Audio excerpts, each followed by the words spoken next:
Mini Modal Lovers dimanapun Anda berada, senang sekali rasanya kembali saya bakal menemani teman-teman semua para Mini Modal Lovers dengan suguhan tokoh-tokoh inspiratif, sosok-sosok inspiratif tentunya. Mudah-mudahan ini bisa menjadi inspirasi bagi para Mini Modal Lovers. Dan kali ini, di kesempatan hari ini, saya akan berbincang-bincang dengan narasumber kita, sosok yang waduh ini luar biasa sekali. Saya sering menemukan beliau di Facebook, di dunia maya biasanya begitu ya, dengan status-status beliau, dengan bagaimana usaha beliau. Tetapi ternyata saya langsung bertatap muka kali ini dengan seorang pionir kedai kopi di Lombok Timur, pelopor begitu ya. Dan beliau adalah orang yang bergerak di CBR atau Camp Bebas Riba. Siapakah dia? Inilah dia, Bang Irawan Sakti. Salam malam, Bang. Assalamualaikum. Waalaikumsalam warahmatullahi wabarakatuh. Apa kabar malam hari ini? Baik. Baik. Saya setiap melihat wajah beliau tuh tenang gitu ya. Bukan karena ketampanan beliau, tapi ada sesuatu yang sepertinya magnet gitu ya. Ini orang kok kayaknya, kayaknya sabar ini gitu ya. Kita nggak berbicara mengenai itu, tapi kita akan ngulik banyak hal tentang beliau. Yang pertama saya ingin dulu berbicara mengenai Anda disebut sebagai pioner kedai kopi di Lombok Timur. Kenapa sih kedai kopi? Gak mungkin jualan yang lain lah kayak gitu. Ya, kedai kopi. Awalnya memang karena hobi ya. Hobi ngopi. Nah, karena dari hobi kemudian jadi lifestyle. Ya, jadi lifestyle. Terus ini ada kaitannya dengan pekerjaan sebelumnya. Pekerjaan sebelumnya waktu masih di dunia perbankan, kita emang menjadikan itu sebagai lifestyle. Ajak nasabah untuk, atau bahasanya kita entertain nasabah. Itu kalau pengen dapet yang kakap tuh, kan nggak mungkin harus di warung-warung yang ini kan. Jadi harus dipancingnya di kedai kopi. Iya kalau bahasanya kedai kopi. Tapi kan kalau istilah sekarangnya kan coffee shop, cafe gitu kan, cafe. Jadi dari cafe to cafe gitu kan. Nah, jadi lifestyle. Kenapa kedai kopi? Karena saya melihat kedai kopi itu memang cikal bakalnya Google gitu awalnya.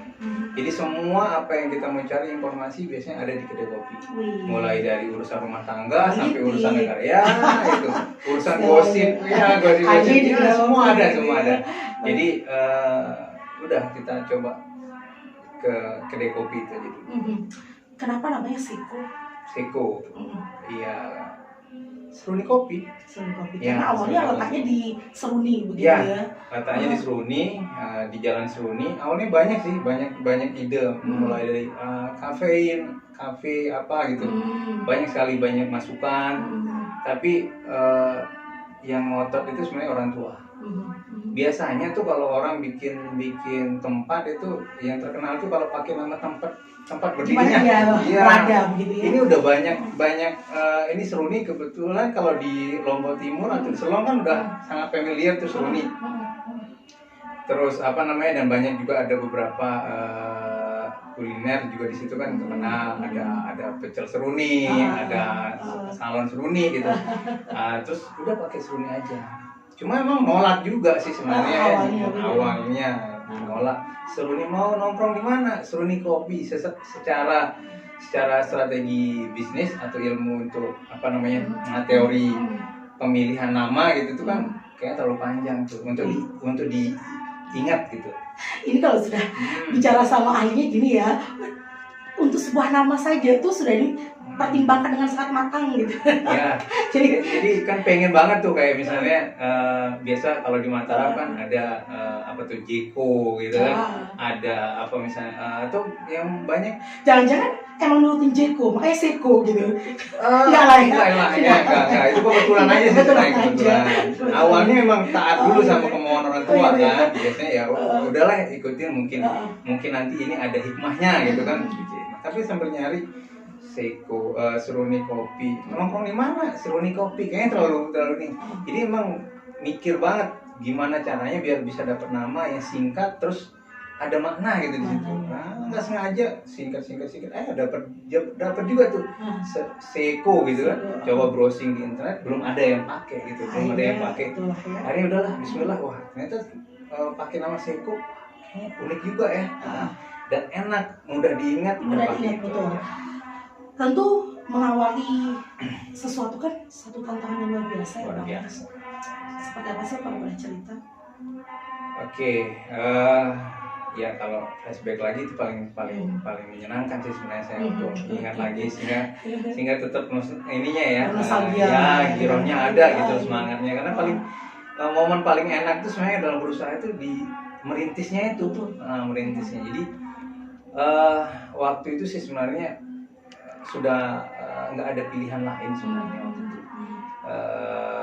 Karena sebelumnya modal yang memang sudah dipersiapkan, udah jauh-jauh hari sebelum resign gitu ya, sebelum resign dari perbankan, pekerjaan sebelumnya itu Allah izinkan untuk hilang gitu loh. Modalnya udah nggak ada modal sama sekali. Jadi ya karena kesalahan lah mungkin ya.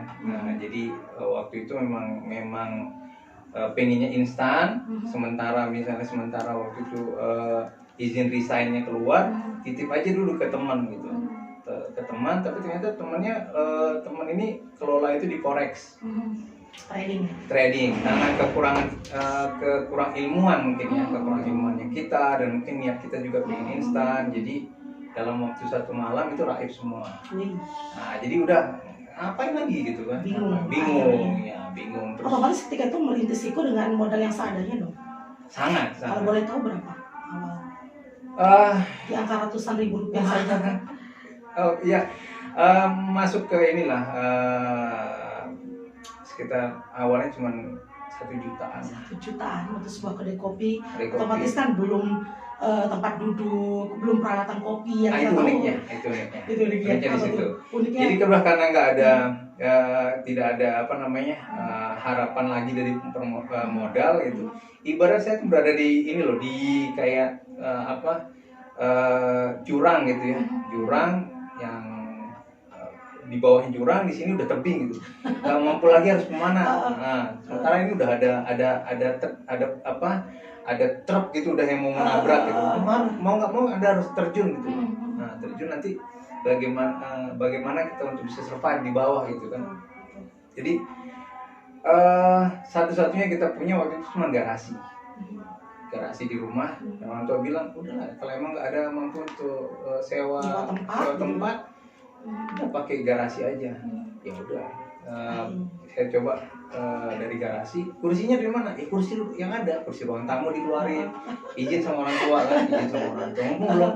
Kalau tamunya kan, kalau hanya di ruang tamu aja mungkin nggak ini ya, nggak produktif gitu ya. Kalau kursinya ditaruh di luar ya kan, mereka bisa sekalian bertamu, sekalian beli kopi. Itu dari situ. Itu saya mendengar cerita ini, jadi ada hal yang saya ingin sedikit garis bawahi. Orang tua sama dukungnya luar biasa. Berarti Anda seperti sekarang ini dengan Siko yang orang sudah, siapa sih yang nggak tahu Siko gitu, berkat doa ibunda tercinta, dukungan beliau gitu ya. Baik, apa sih sebenarnya alasan resign? Kan enak, orang sekarang banyak berburu gitu ya untuk bekerja seperti Anda di salah satu bank swasta. Orang sampai harus gitu ya, betul-betul survive untuk bisa mendapatkan posisi seperti itu. Kenapa resign Bang? Kenapa? Oke, awalnya karena kegelisahan aja ya, kegelisahan. Di karir saya di perbankan tuh udah di posisi enak sebenarnya. Udah bonusnya nyaman gitu kan, enak. Ngapain harus tinggalkan, kemudian buat kedai kopi yang itu tadi seperti yang Abang bilang, aduh nggak punya modal Mbak Salmi, harus ngeluarin kursi ini dulu. Kenapa? Resign itu kenapa? Awalnya emang karena galau lah bahasanya, galau dengan apalagi tadi saya udah cerita ada lifestyle ya, ada lifestyle kita itu untuk entertain nasabah, untuk bisa dapetin yang kakap lah istilahnya kan, terus harus ya lifestyle-nya high lah ya, untuk lifestyle high, terus dari semua bonus yang dapat gitu, kok kayaknya nggak ada bekas gitu, nggak ada yang bekas lah, sisa. Jadi kayak plus kesempatan untuk ketemu dengan keluarga itu sangat terbatas. Iya, karena kebanyakan pegawai gitu ya. Iya. pergi pagi, mereka harus kembali malam. Kadang-kadang mungkin kalau tutup buku juga sampai Oh iya, sampai tengah malam. itu yang membuat abang. Plus saya juga kan ditugaskan di Mataram juga, keliling juga ya di beberapa di Lombok Tengah, di Mataram. Lama sih puncaknya di Mataram memang. Di Mataram terus jarang ketemu keluarga, lifestyle yang semakin harus nggak ada habisnya, bonus banyak tapi kok utang banyak gitu. Ya, itu yang padahal waktu itu udah menikah atau belum ya? Sudah menikah, tapi tagihan makin banyak, jadi bonus kayaknya bonus hanya untuk ya untuk menutupi itu ya, menutupi itu kemudian terkungkung pingin apa, ada ide-ide itu nggak bisa ini kan, nggak bisa terrealisasi gitu kan, karena aturan-aturan, terus itu sih kegelisahan seperti itu. Itu alasan resign gitu ya. Sekarang kita kembali kepada Seiko. Kok pindah dari Seruni terus ke PTC Bang? Pertimbangannya apa gitu? Tapi paling tidak memang Bang kalau saya lihat ini menjadi menghidupkan gitu di PTC gitu. Yang awalnya orang aduh ini PTC mati nih gitu. Paling hanya untuk beli baju lebaran, hanya itu aja setiap ramenya. Ketika itu sepi gitu. Kenapa pertimbangannya? Padahal kan namanya Seiko Seruni Coffee harusnya. Gitu. Kenapa pindah ke PTC Bang? Oke.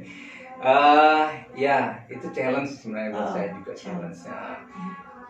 Kita karena suksesnya ya, saya merasa sukses untuk bisa menginspirasi banyak teman-teman untuk bisa buat kedai kopi di Lombok Timur ya. Pada waktu itu kan di 2015-an itu kalau ngopi ya paling kopi saset aja. Ada banyak beberapa kafe tapi paling disuguhin kopi saset. Untuk ngopi yang seperti di Mataram gitu ya, yang kita bisa dapat ke beberapa kafe-kafe kopi itu susah sekali. Apalagi udah resign terus apa alasan untuk kemudian ngopi ratusan ribu di Mataram? Perjalanan ke Mataram juga tuh mahal kan? Ngopi juga di situ mahal. Nah, itu awalnya untuk bikin kedai kopi di Lombok Timur. Terus setelah sukses untuk menginspirasi banyak orang, nah kita sekarang nih banyak yang pengen ngopi, cuman kendala parkir, kendala tempat ya terbatas. Jadi kalau alasannya biasanya hanya parkir aja lah ya. Hanya parkir, kemudian tempat juga kita yang terbatas, pengen berinovasi seperti kafe-kafe yang lain, ada musik atau bikin acara yang mendatangkan banyak orang, kita terbatas karena berada di komplek perumahan. Itu mungkin yang buat kita tuh tertantang untuk kita harus keluar. Tapi kondisi pada waktu itu memang balik lagi yang membuat agak kemudian tantangannya di modal lagi. Jadi setelah banyaknya teman-teman yang sudah buka usaha sejenis gitu kan, jadi pelanggan ini kan tersebar. Oke, omset kita juga mulai menurun. Sebelum itu, kalau boleh tahu omsetnya berapa sih Bang?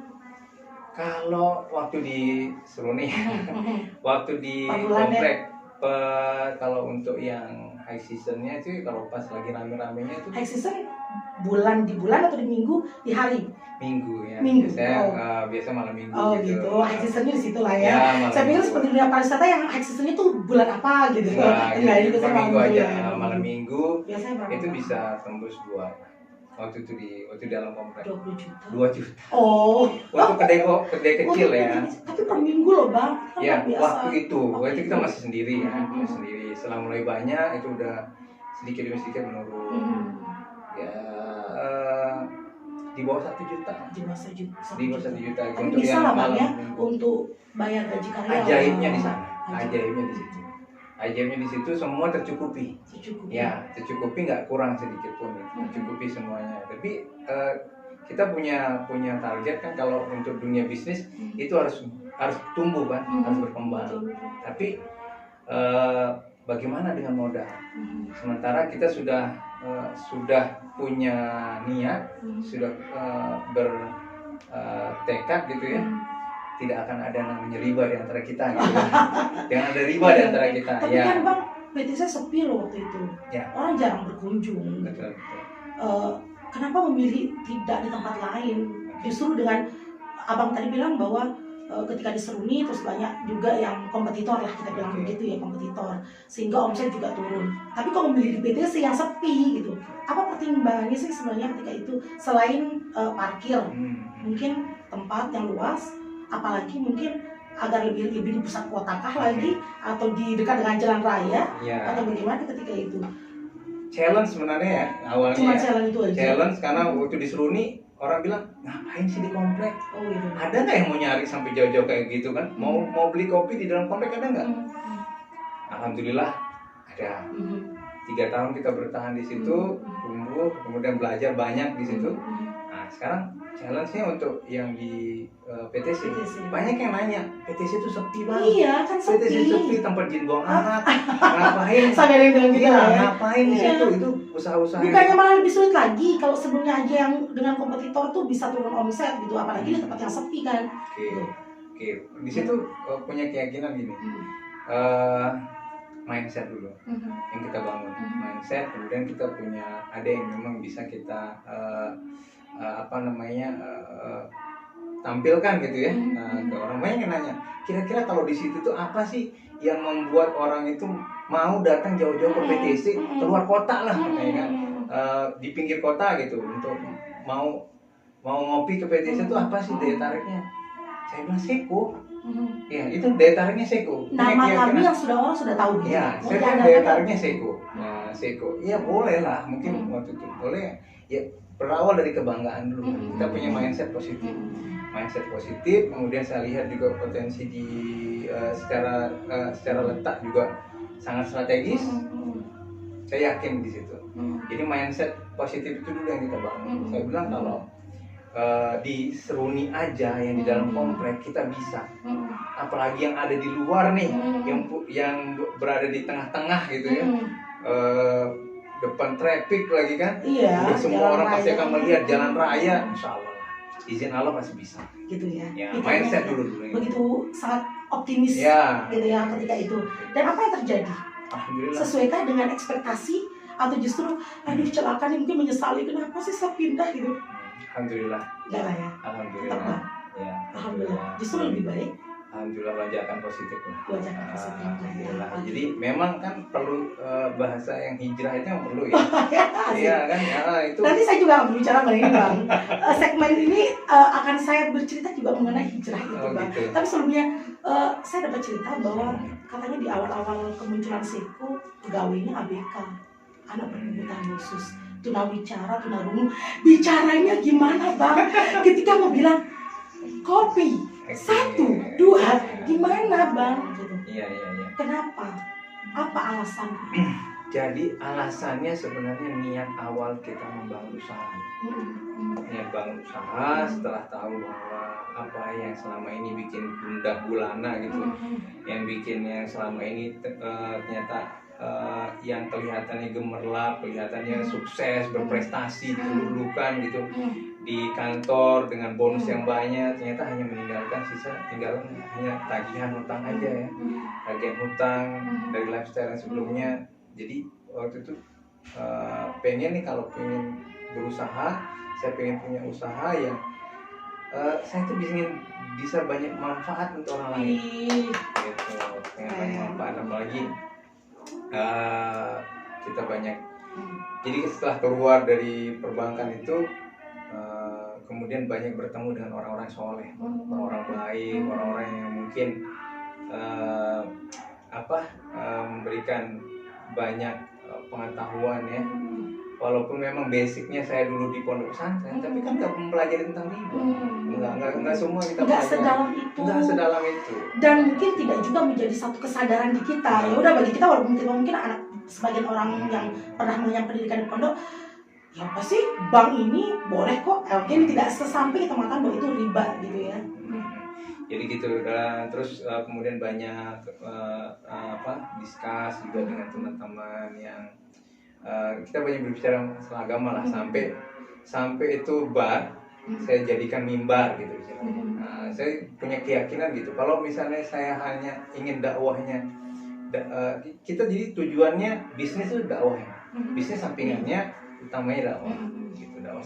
Setelah tahu manfaatnya, merasakan ketenangan, merasakan apa? Keberkahan. Tadi saya bilang ajaibnya, walaupun dengan pendapatan yang tidak seberapa, ajaibnya itu semua kebutuhan tercukupi.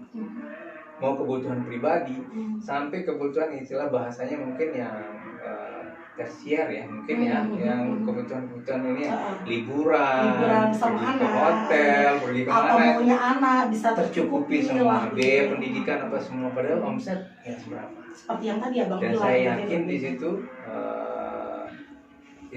itulah keberkahan. Karena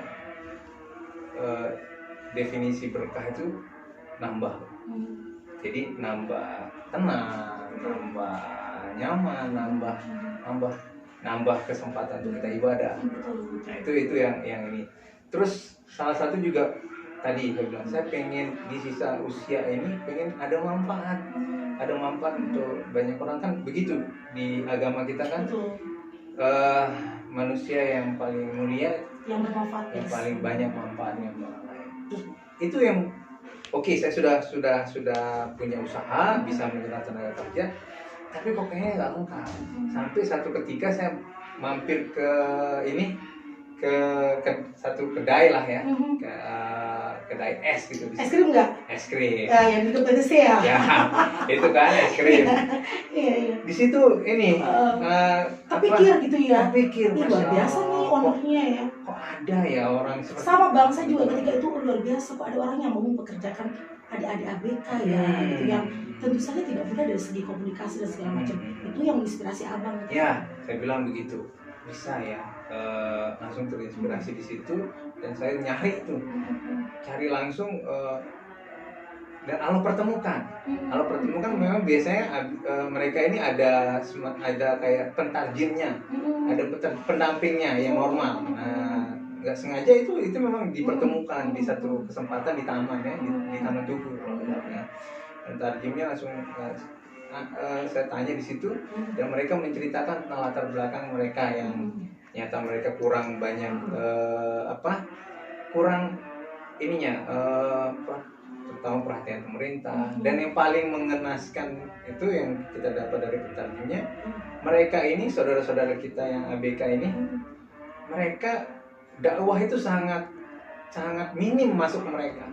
Bahkan banyak yang mungkin mereka sudah menikah, punya anak, itu nggak bisa bagaimana mandi junub, apa itu banyak jadi karena keterbatasan pendakwah kita juga yang mungkin tidak bisa dengan bahasa isyarat. Itu bahasa isyarat untuk berdakwah kepada mereka. Dan ini saya pikir akan menjadi PR para pendakwah selanjutnya ya, para pendakwah kita. Terus kemudian mereka juga saya dapat informasi bahwa mereka ini karena keterbatasan mereka kurang bisa diserap di dunia kerja. Paling mereka cuma hanya jadi tukang parkir terus tukang pijat gitu kan. Selain tunanetra mereka juga biasanya hanya pekerjaan sepele. Karena keterbatasan orang untuk berkomunikasi. Nah, di situ tantangan saya. Saya suka challenge, tantangan. Saya bilang carikan saya yang memang pengen untuk mau bekerja, benar-benar punya semangat kerja, saya siap untuk membina. Dan memang ternyata nggak mudah. Berapa orang ketika itu yang abang terima? Waktu itu dua, tapi yang masih yang terus bertahan itu satu. Jadi kemudian perjalanannya ada dua, terus minimal 2 sih. Apa tantangan yang paling besar yang abang hadapi mempekerjakan teman-teman ABK? Pasti komunikasi ya. Komunikasi. Kedua, ternyata mereka itu memang bagus istilahnya sekarang berkebutuhan khusus ya. Gitu ya. Kalau dulu kan bahasanya mereka ini kurang ya. Kurang. Mereka orang yang memiliki kekurangan gitu ya. Ternyata mereka nggak memiliki kekurangan. Di mata saya mereka itu memiliki kelebihan. Lebih dalam bahasa yang universal. Mau itu bahasa Sasak, biasanya kan lebih bandel ya. Nah, kelebih tanahnya itu biasanya. Mereka juga bandel. Jadi kalau kalau mau membina mereka memang harus kompleks, attitude-nya, agamanya, skill. Nah, waktu itu memang intinya di situ. Jadi saya pengen memberikan mereka skill yang kelak kalau mereka berkeluarga mereka bisa memanfaatkannya. Itu niatan abang ketika itu. Niat. Tapi nggak mudah karena memang karena mereka memang ya banyak apa ya, selain tantangan kita itu komunikasi, juga mereka punya banyak aktivitas yang lain gitu, dan nggak bisa dikatakan mereka kurang. Mereka banyak bahasa, malah harus ada pentarjim. Kalau ada lebih dari 2 orang yang kita rekrut, harus ada pentarjim satu gitu ya. Supaya mereka kadang-kadang mereka punya permufakatan apa gitu ya, itu yang harus kita. Jadi tapi kita memang pendekatannya dari sisi coba ke agama. Waktu itu abang sempat mencari diri juga kah, belajar bahasa isyarat mungkin? Ya, sampai begitu. Sampai begitu. Harus belajar kan, supaya nggak dibohongin sama mereka. Belajar gitu ya. Sampai saat ini mereka ada nggak di keluarga besar Seku? Atau sudah mandiri? Sekarang baru saja mandiri. Baru saja mandiri. Udah lama sih. Udah lama sejak dari Seku, udah beberapa ganti-ganti ya. Untuk yang mereka selalu ada biasanya di setiap angkatan lah kita bilang, angkatan pegawainya itu ada aja ya. Tapi sekarang udah mandiri. Berapa sih jumlah total sekarang pegawai di Seku? Kalau sekarang 10 orang. 10 orang ya. Saya lihat di Seku selain tempat teman-teman hangout untuk ngopi, ada juga musik gitu ya. Kalau saya lihat abang nih, dengan mohon maaf, dengan proses hijrah abang gitu, terpikir kok ini orang senang musik ya gitu. Bagi abang apa sih musik? Ya itu seringkali kan kita lihat bagian abang tuh musik itu apa sih gitu, sehingga membuatnya menjadi bagian dari di cafe di Seku. Oke. Ini kembali ke niat awal kita ya. Kita pengen dakwah. Dan yang ingin kita bangun dalam dakwah kita nih, kita nggak keras tuh dakwahnya. Kita dakwahnya yang apa namanya, yang menyenangkan. Karena musuh kita nih, misalnya orang-orang di luar kita, di luar muslim, mereka dakwahnya sangat menyenangkan, yang membuat anak-anak muda kita sekarang lembut, menyentuh, nggak seperti kita keras, bahkan salah ngomong sedikit aja mungkin kita di tahzir gitu bahasanya ya. Nah, jadi saya punya keyakinan begini, bagaimana caranya untuk bisa membuat terutama di teman-teman muda ini bisa senang dulu ke tempat kita, senang dulu menerima kita, menjadi bagian dari mereka, bukan begitu melihat wah tuh dengan style hijrah misalnya ya. Iya, karena saya berpikir begitu bang, ketika melihat Seku pindah di PTC, saya berpikir ada sesuatu yang salah kayak dengan Bang Irawan gitu ya. Ini kan Coffee dengan punya orang yang hijrah nih gitu, kok masih ada musik gitu. Jadi bagi abang ini juga proses dakwah itu pada anak-anak muda. Iya, dan kita untuk di musik ini memang masih ada perbedaan ya, ada khilafiyah para ulama gitu. Dan kita terutama kalau saya kan itu kita masuk ke semua ya, semua. Kalau orang bertanya ini alirannya apa sih, Islam? Nah, gitu. Jadi kita juga banyak discuss dengan beberapa teman-teman pendakwah gitu yang memang fokus melihat keadaan zaman sekarang ini, yang generasi mudanya sudah sangat terkontaminasi dengan itu pengaruh-pengaruh dari luar ya. Nah, kemudian ini yang membuat kita juga tadi lagi-lagi ter-challenge bagaimana caranya supaya dakwah ini bisa diserap dengan nyaman, dengan asik oleh teman-teman muda.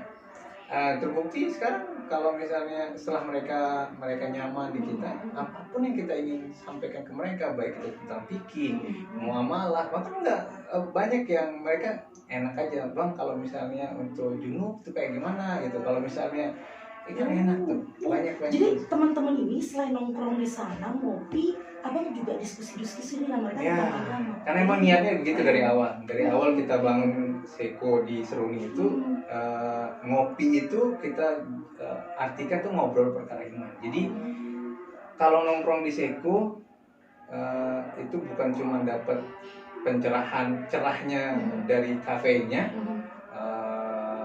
tapi juga dapat dari diskusi. Sekarang kita seperti yang saya bilang tadi Bang, karena Abang sudah menuju ke sana. Apa sih titik balik seorang Irawan Sakti? Kenapa kemudian seorang pegawai bank swasta, posisi bagus, otomatis gaji juga bagus, gitu ya, memilih, aduh oke lah, saya berhenti, dan kemudian berdakwah dengan cara Abang di kedai kopi seperti ini. Apa titik balik? Apa yang buat Abang? Hasil kontemplasi seperti apa sih? Kalau dakwah sebenarnya waktu di perbankan juga dakwah. Jadi waktu itu memang setiap hari Jumat kadang sama kepala cabang saya disuruh ngisi tausiah gitu ya, karena dia basic gitu atau apa. Tapi dan banyak hal-hal yang sebenarnya di luar tapi itu sama di luar pengetahuan kita ya, di luar pengetahuan kita yang kemudian itu kita cocoki ke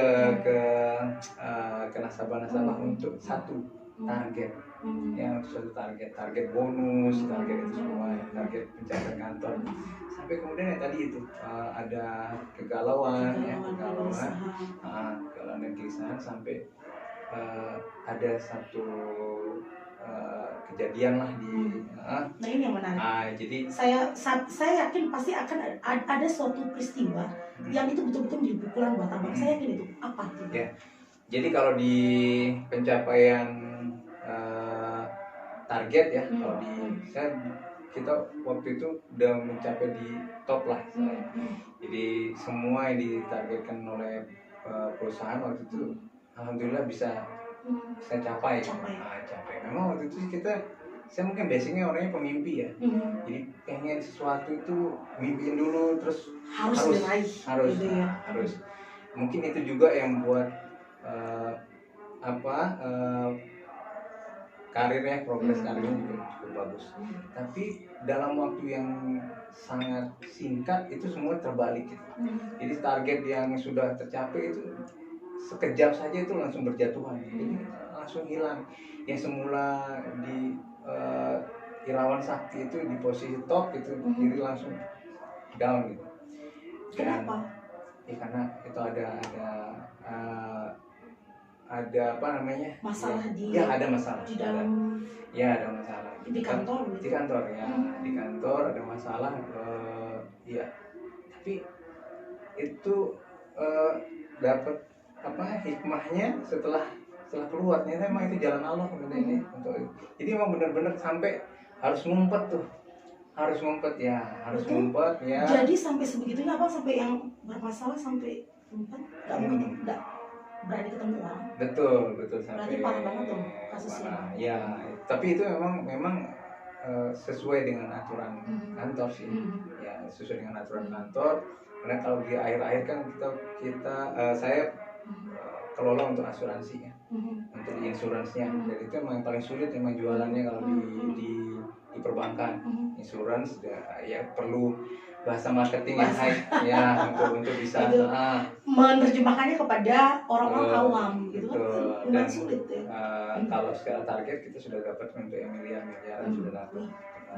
Jadi makin besar juga makin besar tantangannya. Tapi itu jadi ada semacam ini pekerjaan kok kayaknya nggak ada berkah-berkahnya buat saya. Orang cari, karena tadi targetnya kita pengen bermanfaat tuh banyak orang kan.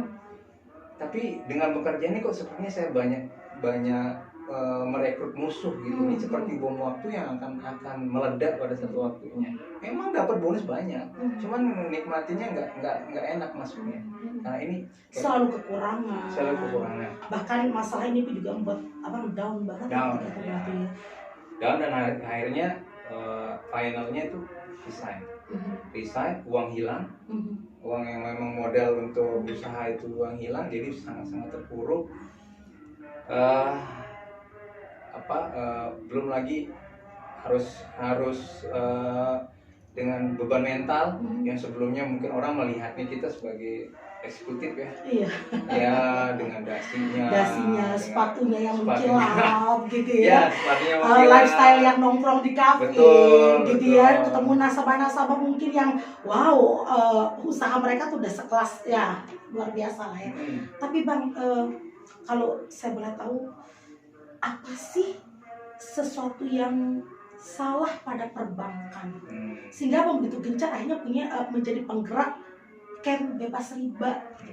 Apa yang salah sih sebenarnya bagi Abang sehingga begitu sangat gencar untuk mengkampanyekan gitu ya, mari stop, entah itu berurusan dengan bank, pokoknya sesuatu yang berbau dengan riba? Apa Bang? Ya, sebenarnya nggak ada. Karena di dalamnya pernah menemukan sesuatu yang salah. Kita nggak melawan perbankan. Oh, enggak ya.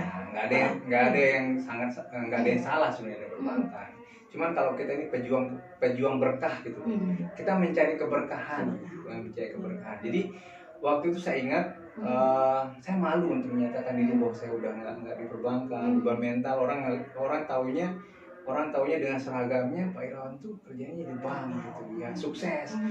Belum lagi kalau misalnya kita di Lombok Timur nih, Lombok Timur kalau nggak PNS, Anda pakai BUMN itu baru sukses gitu. Orang pasti kok nggak pakai seragam Pak, cuti, malu, udah rasa malu. Sampai ada salah satu ex nasabah yang kemudian nanya nih, udah kerja kok nggak pernah kelihatan Pak di kantor, karena di mana? Saya bilang saya buka cabang baru di Seruni, karena malu kan. Tapi akhirnya mereka tahu saya resign, dan itu satu-satunya orang yang bilang alhamdulillah. Saya bilang alhamdulillah. Kejut. Bukannya malah, kenapa berhenti biasa gitu ya? Di antara sekian banyak orang yang seperti pemikiran gitu, udah enak gitu, terpuruk juga kan, down lagi. Nah itu satu-satunya yang bilang alhamdulillah. Terus kasih saya buklet itu, ada buku 13 fakta riba di situ.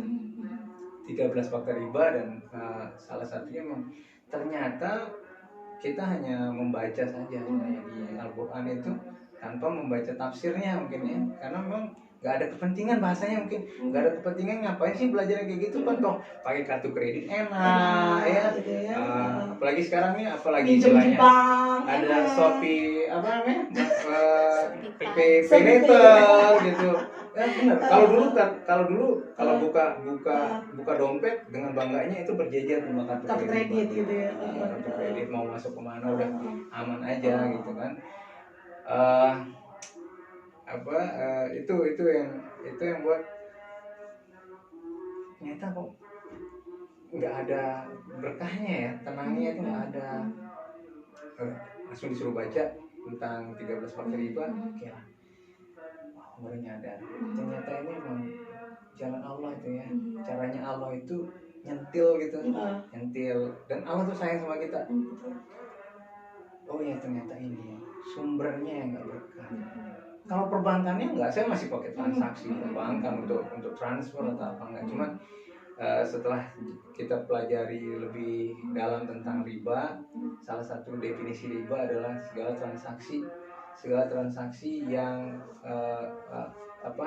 utang piutang yang memunculkan manfaat gitu kan, menimbulkan manfaat daripadanya, itu hanya riba. Walaupun itu Rp1, minjam uang 1 juta, kembali 1 juta, Rp1 itu riba. Dan itu yang membawa ketidakberkahan dari hidup kita. Ketika mengkampanyekan anti riba di camp bebas riba ini, tentu ada tantangan ya. Apa tanggapan masyarakat ketika itu Anda bergabung untuk jadi penggerak? Ya paling kan udah bangkrut aja nih kan, udah sekarang ngomongnya apa sih, lu ngomong riba kemarin lu juga ke bank ya. Dulu ngomongnya ini ya, sekarang mungkin kan udah resign, udah nggak dibutuhin lagi, udah kecewa sama kantornya gitu kan, terus ngomong kayak begitu. Enggak sama sekali kan. Saya kalau dengan teman-teman di kantor di dulu sangat akrab, nggak ada masalah sama sekali gitu dengan ini. Cuma memang kita ingin menyampaikan bahwa untuk menjemput keberkahan salah satunya nih, karena setelah bergabung di camp bebas riba, kemudian banyak orang yang konsultasi, masya Allah. Yang bikin tergugah karena waktu itu banyak yang datang, ada orang yang udah linglung seperti orang gila, ada orang yang sudah mau jual ginjal, ada yang mau jual diri gitu. Temuan di lapangan ya. Ya, yang konsultasi ke kita. Jadi camp bebas riba banyak juga yang bertanya dulu waktu mereka tahu apa sih camp bebas riba. Oh ya, kita komunitas dakwah untuk memberikan penguatan mental kepada teman-teman kita yang memang sudah terkena dampak debunya riba itu ya. Awalnya sih memang untuk penguatan mental gitu, supaya mereka tahu solusinya. Terus kami harus ngapain, langkah-langkah apa yang kita harus hadapi untuk menghadapi perbankan, untuk melawan untuk menghadapi debt collector, untuk melawan finance yang mencabut kendaraan. Nah, itu awalnya edukasi seperti itu. Jadi ada edukasi pendampingan. Ya, pendampingan karena parah sekali, ternyata parah sekali. Jadi janji Allah di Al-Quran di surah Al-Baqarah itu jelas bahwa kelak di yaumul akhir itu orang-orang pelaku riba itu akan dibangkitkan dalam kondisi linglung, kondisi seperti orang yang gila. Tapi ternyata di lapangan nggak nunggu sampai di akhirat, nggak nunggu nyampe akhirat. Ternyata rata-rata yang datang ke kita konsultasi itu rata-rata dalam kondisi linglung semua. Dan paling parah saya dapat yang konsultasi dari Sumbawa itu ya syukur masih kuat mentalnya, karena setiap hari harus diancam oleh debt collector, belum rentenir apa semuanya dengan ancaman-ancaman nyawa yang harus ini, ancaman pemerkosaan ya. Karena efek riba. Belum lagi kalau misalnya kita dapat sharing dari teman-teman yang rumah tangganya. Nah, jadi salah satu efek debu riba ini juga ke rumah tangga, susah punya anak, keharmonisan dalam rumah tangga yang sudah ada. Tidak ada. Paling parahnya sih memang kalau kita yang di perbankan, di perbankan, bahkan ya dampaknya itu kan untuk dosa riba ini kan kenanya di yang memberikan riba, yang menerima riba, yang jadi saksi juga di situ dapat dampak debu riba. Jadi kita nggak bisa melihat seseorang itu hanya dari tampak luarnya, sukses usaha tapi rumah tangga gitu ya. Apa himbauan abang buat mereka mungkin yang ingin mengikuti Abang sebagai pengusaha tetapi berkah, caranya seperti apa sih? Mungkin bagi tips dari abang deh buat mereka. Jadi alhamdulillah kita dapat prinsip lah ya, satu ilmu nih, usaha yang baik itu usaha yang berkah lah istilahnya. Itu tidak hanya didapat dengan konsep yang bagus, kemudian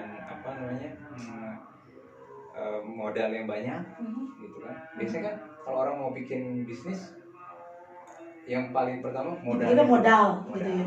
Konsep belakangan gitu ya. Padahal sebenarnya harusnya konsepnya dulu. Konsep nanti akan mengikuti modal. Next itu ada lagi namanya sirkah kan. Konsep mengikuti modal nanti. Tapi biasanya itu. Tapi kalau saya punya keyakinan bisnis yang bagus itu harus ditopang dengan sumber modal yang berkah, yang bersih. Ya itu dulu. Jadi bebas riba. Banyak jalan untuk itu. Cuma mereka bilang, terus bagaimana bang? Betul sekali. Yang terlintas di benak kita ketika kita ingin usaha tuh bang tanpa modal itu adalah gimana caranya? Apa orang percaya sama kita jalanin usahanya dia tanpa modal? Kadang-kadang kita juga berpikir begitu bang. Ya. Memang kan benar ya, kita harus kembali ke agama kita, kan udah diatur semuanya kompleks. Siapapun yang inginkan dunia kan harus dengan ilmu. Ingin akhirat juga pasti harus dengan ilmu. Semua masalah yang saya yakini, masalah yang muncul di diri kita itu semua terjadi karena kita kurang ilmu. Kalau udah cukup ilmu gak jadi masalah. Di jalan pecah ban masalah, tapi bagi yang punya ilmu itu jadi ini mereka bisa. Nah itu loh. Jadi kalau kita punya ilmunya nggak ada masalah. Ya itu yang pertama. Terus saya juga dapat ilmunya bahwa kalau misalnya mau bikin bisnis ya bangun konsepnya dulu, dan kita harus membangun trust, kepercayaan konsepnya. Kadang kalau konsep kan nanti akan mengikuti modal. Saya yakin kita yakin banyak dan itu udah kita lakukan. Kalau orang udah yakin dengan konsep kita, fulus datang gitu. Jadi kita ya orang sudah percaya dengan kita, tahu strategi kita, betul. Strategi marketing kita baik misalnya gitu ya, orang mau percaya dengan kita. Kan pasti kita punya proposal usaha, betul, ya, betul. proposal usaha, orang akan pelajari, oh bagus nih, bagus, memang ini untuk kedepannya bisnis ini kayaknya menjanjikan, pasti orang akan ini. Dan itu terbukti di Seiko. Emang di awal waktu pindah kita juga banyak yang bantu untuk share dana. Share dana karena punya di situ keajaiban, saya bilang kan, keajaiban di awal. Di situ kita punya modal terbatas, tapi konsep dan impian yang besar, keyakinan yang dan besar. akhirnya banyak yang membantu ya Bang.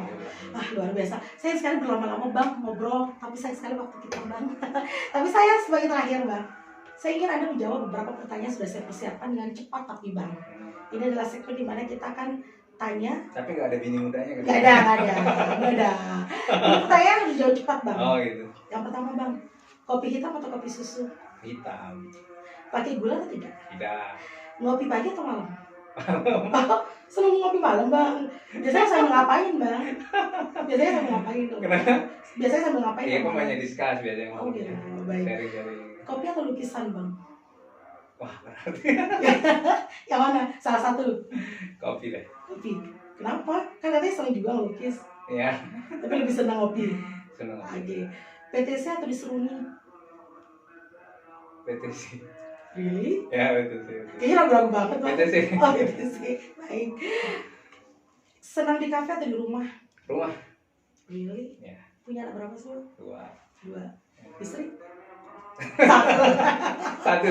Satu ya, baik. Cash atau kredit? Cash lah. Cash. Suka mau buka cabang atau usaha lain?